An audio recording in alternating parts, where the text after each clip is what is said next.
Awalnya memang saya dinyatakan ada kista, ada miom di rahim, ukurannya udah lumayan besar, sebesar telur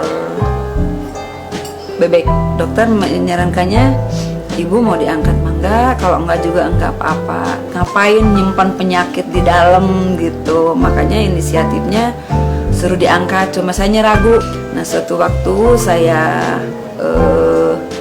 terdesak, adik saya juga ini, karena kenapa kamu tuh nyimpen penyakit di dalam, ya udah gitu.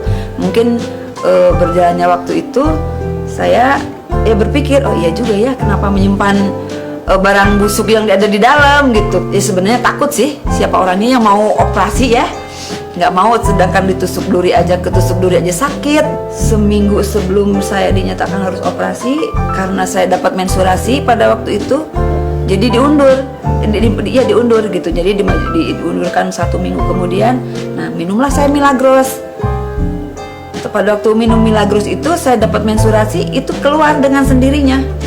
Ada keluaran sebesar ati-ati ayam, itu hitam. Dengan rasa penasaran, saya maghrib itu jalan ke dokter yang tempo hari saya datangin. Di USG lagi, dokter mengatakan ibu bersih, apanya yang mau diangkat, apa rahim ibu mau diangkat gitu. Ya saya bilang, jangan, kalau nggak ada penyakitnya buat apa. Saya di situ saya bersyukur pada Allah Subhanahu Wa Taala dengan syariatnya minum Milagros hanya dengan 6 botol itu, subhanallah, dengan itu nggak ada